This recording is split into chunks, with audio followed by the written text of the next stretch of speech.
অসমৰ মহিলাসকলৰ বাবে এটা খবৰ দিব বিচাৰিছোঁ। নিৰ্বাচনৰ সময়ছোৱাত অৰুণোদয় আঁচনি প্ৰদান কৰা সদায় এটা বিতৰ্কিত বিষয় হৈ থাকে। সেইকাৰণে কেতিয়াবা বিৰোধী পক্ষেও আপত্তি কৰে যে ইলেকশ্যন চলি থাকোঁতে কিয় অৰুণোদয় দিলে।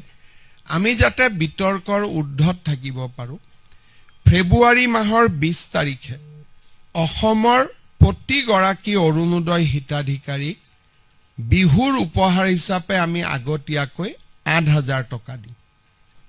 তাৰমানে প্ৰতিগৰাকী আই মাতৃ যিসকলে অৰুণোদয় আঁচনি পাই আছে, দে উইল গেট, জানুৱাৰীত আমি তেওঁলোকক নিদিওঁ একো, ফেব্ৰুৱাৰী মাহত একেলগে, ফেব্ৰুৱাৰী মাহৰ 20 তাৰিখে একেলগে আগতীয়াকৈ বহাগ বিহুৰ উপহাৰ হিচাপে তেওঁলোকক আমি 8,000 টকা তেওঁলোকৰ বেংক একাউণ্টলৈকে হস্তান্তৰ কৰিম।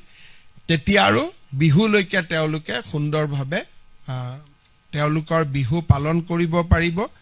মই আপোনালোকৰ জৰিয়তে অসমৰ আই মাতৃসকললৈকে এই সুন্দৰ উপহাৰটো ঘোষণা কৰিব খুজিছোঁ।